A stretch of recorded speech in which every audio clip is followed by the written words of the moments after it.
You know, you do it dozens, maybe even hundreds of times a day without giving it a second thought. You click a link and poof, a web page just appears. But what's actually happening in those milliseconds? Well, today, we're pulling back the curtain on the invisible language that makes the entire web work, the Hypertext Transfer Protocol, or HTTP.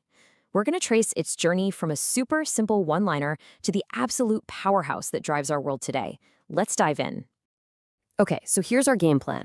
We're going to start with the absolute basics, the one-liner that kicked this whole thing off.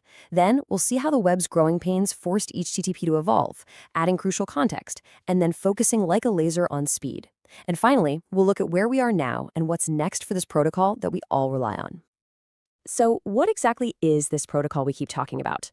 At its heart, HTTP is just the rulebook. It's the set of rules that lets your web browser, like Chrome or Firefox, talk to a web server to ask for and receive information. It is the literal foundation of how data moves on the World Wide Web. Now, this official definition sounds a little dry, I know. But there's a really key word in there, hypermedia, not just hypertext. And that distinction is crucial. See, even back in the early days, the creators of the web were dreaming of a future beyond just simple text and links. That little bit of foresight is what paved the way for the rich, multimedia web we have today, with videos, images, and everything else. All right, let's hop in the time machine and go way back to 1991. The web is a brand new, kind of weird idea, and its inventor, Tim Berners-Lee, he needs a dead simple way to make it work. The results? HTTP version 0.9, a protocol so incredibly simple it was nicknamed the one-liner. To really get the concept, think about this burger analogy. Imagine you walk into a restaurant, you just shout one word, burger, and a burger materializes in your hand. You can't ask for fries, you can't say you want it medium rare, you don't even get a receipt. It was a total fire and forget system designed for one thing and one thing only. Transfer a hypertext document and then slam the door shut. So, how did this one-liner actually work? Well, just look at this. The client sends a single command, get, followed by the path to the document. That's it. The server's response is just as blunt. It sends back the raw HTML and boom, connection terminated. No hello, no goodbye, no status updates. Now, simplicity is awesome for getting something off the ground, but as the web started to grow, this super bare-bones approach started showing some serious cracks. So what happens when things don't go perfectly?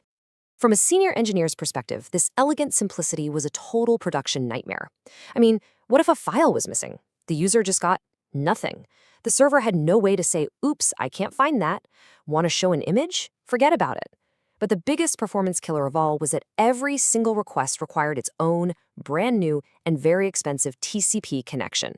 That means for every single little thing, the client and server had to do this whole multi-step handshake just to talk. Incredibly inefficient. So by the mid-90s, the web was just exploding.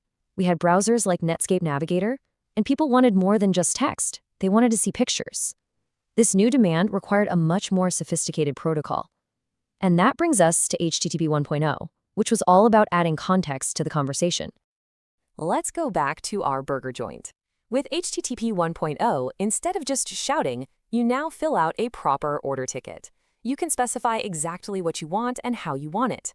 And in return, the kitchen gives you a ticket back that says 200 OK, your order is good to go, and another note that specifies the content type, so you know exactly what's in the bag. These tickets, both going and coming, are what we call headers. And here's what that formal ticket looks like in practice. You can see the client now says which version of HTTP it's using, and it provides extra info in headers, like user agent. The server then replies with a status code, you've probably seen 200 OK before, and its own set of helpful headers. This is a huge leap in communication, but notice that one little detail at the bottom. The connection is still closed after every single request. Okay, so this was a massive step up. We've got metadata, we can handle errors, we can send different kinds of files. But in solving one problem, we've just revealed a new, even bigger one. So what's the new performance killer? The villain was that connection closed default. Think about it. A simple web page with just 10 images on it required 11 separate slow TCP handshakes, one for the page itself and one for each image.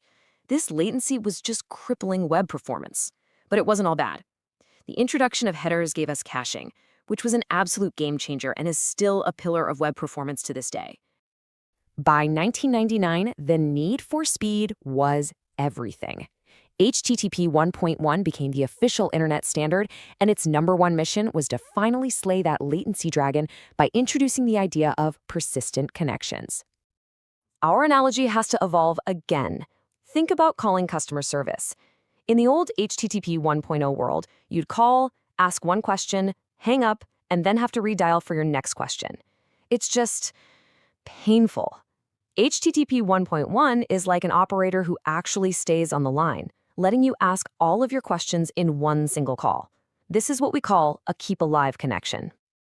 This diagram really shows how inefficient the old system was. I mean, look at it. For every single thing on the page, every image, every script, you have to go through the whole cycle. Open, request, response, close. That overhead was the bottleneck. Now compare that to the HTTP 1.1 flow. It's beautiful, right? You open the connection just once, and then you can stream multiple requests and responses over that same channel before finally closing it. The performance gain from getting rid of all those extra handshakes was just astronomical. So we've fixed the problem of constantly reconnecting. The web should be lightning fast now, problem solved, right? Well, you probably know where this is going. This brilliant solution introduced its own subtle but really significant new problem. The new villain has a name: head-of-line blocking. See, on a single persistent connection, requests have to be handled in order. So if the first thing you ask for is a giant, slow-to-download file, everything else behind it is stuck waiting, even tiny little files that are ready to go. And on top of that, engineers now had a new problem: managing thousands of these open connections, carefully tuning them so they didn't just sit there idle, eating up all of the server's memory. So our whole journey shows this really clear pattern, doesn't it? Each new version of HTTP solved a huge, critical problem, but in doing so, it also introduced new complexities and new performance bottlenecks, which just pushed us to keep innovating. This timeline just lays it out perfectly. The focus of HTTP evolved over time. It started with raw simplicity, then it moved to adding critical metadata, then to achieving persistence for speed. The next logical step, of course, was an all-out assault on the remaining performance bottlenecks with HTTP 2.0. And that was precisely the goal for the next generation. HTTP 2.0 was designed to keep all the rules and features that we loved from HTTP 1.1, but to completely change how the data is framed up and sent across the wire, specifically to kill problems like head-of-line blocking for good. And that leaves us with one final thought to chew on. The evolution of HTTP is really a story about trade-offs. We gained metadata, but we inherited latency.